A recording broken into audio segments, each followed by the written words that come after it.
Welcome to episode 12 of Rise of a Nation.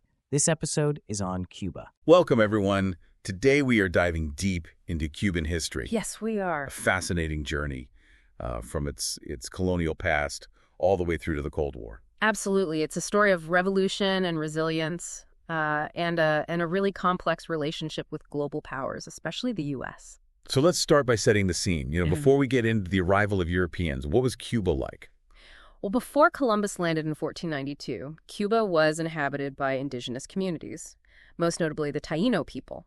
Okay. And archaeological sites like La Visa, which actually dates back to 3100 BC, they reveal this really rich and vibrant culture, a culture that thrived for millennia. But Columbus's arrival, it marked a turning point. Sadly, not a positive one for the indigenous population. Yeah, it's a story we've heard, before, right? Colonization. Right. So what happened to the Taino people? Well, they faced disease, forced labor, and violence. Within a century, their population was decimated. Spanish colonization, it really transformed Cuba into this strategic port for their expanding empire. Shipbuilding flourished and vast sugar plantations sprung up. Right. But these industries, they relied on this really brutal system. The transatlantic slave trade. Sugarcane. It seems like the crop that really, kind of shaped Cuba's destiny in so many ways. I mean, it fueled the economy, but at a terrible human cost. Absolutely. So how did this colonial system, with these inherent inequalities, how did it eventually lead to these calls for independence? Well, resentment towards Spanish rule simmered for centuries. By the 19th century, Cuban nationalism began to take hold. Cool. And a key turning point was the 10 Years' War, erupting in 1868. A decade-long struggle for freedom. Wow. What sparked this war? What happened? It all began with a really powerful act of defiance. Okay. Carlos Manuel de Cespedes, a sugar plantation owner, he freed his slaves and issued this call for independence, known as the Grito de Yara. Go up, sorry. Grito de Yara. It means cry of Yara. And this declaration, it demanded not only freedom from Spain, but also, crucially, the abolition of slavery. That's just incredible. Like a plantation owner, turning against the system that benefited him. Yeah. So what was the impact of this war? While it didn't achieve full independence, the 10 Years' War was really significant. It demonstrated the Cuban people's unwavering commitment to freedom. It unified them against a common enemy. And it really planted the seeds for future revolutions. So this desire for independence, it wasn't extinguished. It sounds like it just kind of kept burning. It did. What led to the Cuban War of Independence? This is the second major fight for freedom, right? Exactly. And, those embers of rebellion ignited during the 10 Years' War, they continued to smolder. And a new generation of revolutionaries emerged, inspired by figures like José Martí, a poet and activist who became the soul of the independence movement. Martí sounds like a fascinating figure. Like what were his key contributions to the movement? Well, Martí was a visionary. He understood that achieving independence, it required more than just military might. Right. He advocated for this real unity among Cubans, transcending racial and social divides. He spent years abroad rallying international support for the Cuban cause. Tragically, he died early in the conflict, but his ideas, they continued to inspire the fight for freedom. It's amazing how ideas can be just as powerful, as weapons. Right? Yeah. Especially in a struggle like this for liberation. Yeah. So this war, I understand, was particularly brutal. It was. What were some of the challenges that the Cuban people faced? Well, Spain employed some pretty ruthless tactics to try and quell the rebellion. Okay. One particularly horrific strategy was the reconcentration policy. The what? Reconcentration policy. Okay. So they forced rural populations into these overcrowded camps, basically trying to cut off support for the rebels. Okay. These camps, they were just rife with disease and starvation, leading to widespread suffering and death. It sounds eerily similar to, concentration camps of the 20th century. Yeah. Just a chilling foreshadowing of the horrors to come. So this conflict also drew, international attention, right? Particularly from the United States. Yes, it did. The U.S. had been watching Cuba with growing interest. Right. And they saw the island's strategic importance, in the Caribbean. Yeah. They recognized the potential economic benefits of a U.S.-controlled Cuba. So the U.S. intervened in the conflict. What were their motives? Was it purely altruistic, or did they have, their own interests at play? Well, while the U.S. intervention, it was framed as, support for Cuban independence, their motives were pretty complex. They saw an opportunity, to expand their influence in the region and to protect their own economic interests. The U.S. declared war on Spain in 1898, and it was a short, decisive victory for the Americans. So Cuba finally gained independence, but it came with a significant caveat: the Platt Amendment. The Platt Amendment. A seemingly, well-intentioned act that just ended up casting a long shadow over Cuban sovereignty. Yeah. Can you explain how this amendment shaped the relationship between Cuba and the U.S.? Sure. So the Platt Amendment, it was actually forced into the Cuban Constitution. Yep. And it granted the U.S. this right to intervene in Cuban affairs whenever they deemed it necessary. It also allowed the U.S. to establish a naval base at Guantanamo Bay, a base that, remains in operation to this day. Right. Essentially, it gave the U.S. significant control, really, over Cuba's foreign policy and internal affairs. And it really undermined their hard-won independence. So it was independence, but with strings attached. Yeah. It's no wonder that this amendment fueled so much resentment and a sense of betrayal among Cubans. Right. How did this impact the development of Cuba in the early 20th century? Well, the Platt Amendment created a situation where Cuba was, both economically and politically dependent on the U.S. American businesses.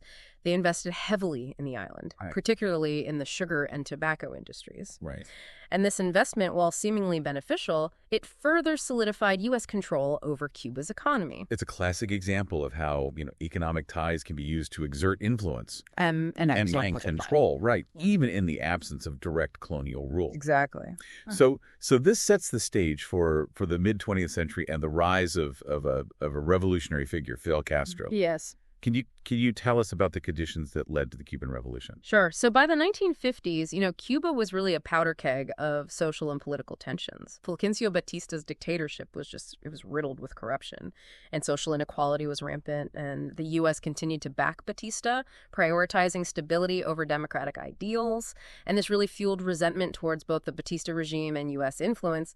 And into this volatile mix, stepped Fidel Castro. Right. A charismatic young lawyer who promised radical change. Castro's story is it's fascinating. He starts, with a failed attack on the Moncada barracks in 1953. He ends up in prison, delivers this famous "History will absolve me" speech, then goes into exile in Mexico. It's like something out of a movie. Yeah. What was the turning point that propelled him to the forefront of the revolution? Well, Castro's time in prison and exile, it actually served to amplify his message. His "History will absolve me" speech, delivered during his trial, it really articulated his vision for a more just and independent Cuba. And it resonated, with this growing discontent among the Cuban people. And while in Mexico, he gathered this group of revolutionaries, including his brother Raul and the iconic Che Guevara, and they planned their return to Cuba. And that return, of course, involved this rickety yacht called the Grandma, crammed with 82 revolutionaries. What were they thinking? I know it was a daring, almost foolhardy undertaking. Their landing in 1956 was met with disaster. Most of the revolutionaries were killed or captured. But a small group, including Castro, Raul, and Guevara, they managed to escape into the Sierra Maestra Mountains. And it was in those remote, rugged mountains that the Cuban Revolution truly began. From those mountains, Castro and his guerrilla fighters, launched this campaign that ultimately toppled Batista's regime. What were some of the key factors that contributed to their success? Well, Castro's charisma and his message of social justice, it really resonated with the Cuban people, especially, the rural poor who had suffered under Batista's rule. And he used, hit and run tactics. He disrupted the economy, and he spread his message through Radio Rebelde, which was this clandestine radio station that became this really powerful propaganda tool. They also gained crucial support from a perhaps unexpected source, women. You mentioned earlier, the significant role of women in the revolution. It's an aspect of Cuban history that's often overlooked. Can you elaborate on their contributions? Absolutely. Women were integral to the revolution's success. They weren't just relegated to supporting roles. They were active participants. They served as nurses, couriers, spies, and even soldiers. Figures like Celia Sanchez and Vilma Espin were key strategists and leaders within the movement. And of course, there was the Mariana Grajales platoon, Castro's personal security detail made entirely of women. Wow. These women, they challenged traditional gender roles and risked their lives alongside their male counterparts. Their dedication and bravery were incredible. So by 1959, Batista's regime crumbled, and Castro's forces, they marched triumphantly into Havana. It marked a real turning point in Cuban history. But as we know, this victory wasn't the end of the story. It was just the beginning of another chapter, one that would place Cuba at the center of a global power struggle, the Cold War. So we left off with Castro's triumphant entry into Havana, marking the beginning of a new era for Cuba. But this victory also placed Cuba right at the center of the Cold War. What were the repercussions of Castro's alignment with the Soviet Union? Well, Castro's embrace of communism, really alarmed the United States. They saw it as a direct threat to their interests in the region, a dangerous expansion of Soviet influence. And the U.S. responded with, a series of measures aimed at isolating and undermining the Castro regime, including a trade embargo, which continues to this day.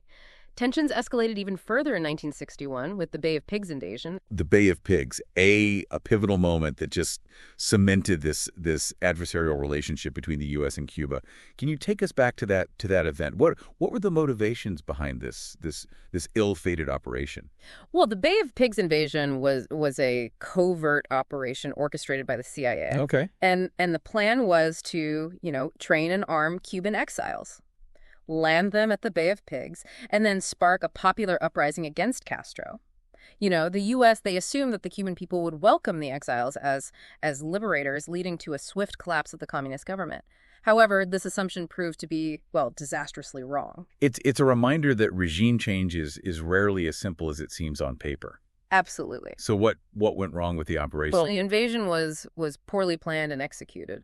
The exiles, they were outnumbered and outgunned by Castro's forces. And crucially, the expected popular uprising just never materialized. Instead, the Cuban people, they rallied behind Castro. They saw the invasion as this foreign attack on their sovereignty. Yeah. And the operation was just a humiliating failure for the U.S. It really, bolstered Castro's image as this defiant leader who stood up to a superpower. It also pushed Castro further into the arms of the Soviet Union, setting the stage for one of the most dangerous confrontations of the Cold War, the Cuban Missile Crisis. Right. What led to this heart-stopping standoff? Well, following the Bay of Pigs fiasco, the Soviet Union, led by Nikita Khrushchev, they saw an opportunity to bolster their presence in the Western Hemisphere, to really deter further U.S. aggression against Cuba. Okay. So they secretly began installing nuclear missiles on the island capable of striking targets and, across the U.S. And when U.S. spy planes discovered the missile sites in October 1962, the world, I think it's fair to say, held its breath. It's hard to imagine the fear and the uncertainty that people must have felt. The U.S. and the Soviet Union, armed with nuclear weapons, locked in this tense standoff with Cuba at the center of it all. Right. How did this crisis play out? Well, for 13 agonizing days, the world teetered on the brink of nuclear war. President Kennedy, he imposed this naval blockade on Cuba, preventing further Soviet shipments. Right. And there were these intense negotiations, back-channel communications, and this very real possibility of just, a catastrophic miscalculation. Ultimately, a deal was struck. Okay. The Soviets agreed to remove the missiles from Cuba in exchange for a U.S. pledge not to invade the island. Yeah. So the crisis was averted, but its impact was profound. It's amazing, a testament to the power of diplomacy, even in the face of, these seemingly insurmountable odds. Yeah. The Cuban Missile Crisis was just a defining moment in the Cold War. It really demonstrated, the terrifying potential consequences of nuclear confrontation. How did it shape the relationship between the U.S. and Cuba, going forward? Well, the Cuban Missile Crisis really just solidified this Cold War divide between the two countries. The U.S., it maintained its trade embargo on Cuba, further isolating the island nation. And while direct conflict was avoided, the U.S. continued to view Cuba with suspicion and hostility, supporting various efforts to undermine the Castro regime. And for the Cuban people, it meant, living under the shadow of a superpower struggle, facing economic hardship and political repression. So we've journeyed through centuries of Cuban history, from Spanish colonization to revolution, from U.S. intervention to the brink of nuclear war.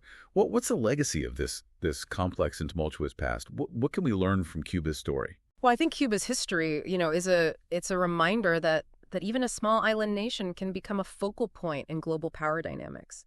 It underscores this enduring impact of colonialism, the struggle for national liberation, and the complexities of U.S. Latin American relations. And despite, decades of isolation and economic hardship, Cuba has made significant strides in healthcare and education, demonstrating this commitment to social equality. And their story, I think, offers these valuable insights into the challenges of navigating a world shaped by superpower rivalries and this enduring quest for self-determination. A story of resilience, revolution, and this constant push and pull between global forces and the desire for autonomy. Well, thank you for joining us on this deep dive into Cuban history. We hope it's inspired you to explore further, to dig deeper into this rich tapestry of events and personalities that have shaped this fascinating island nation. Thank you for watching episode 12 of Rise of a Nation. If you enjoyed this podcast, please like and subscribe for more. Write in the comments what country's rise you would like me to cover next.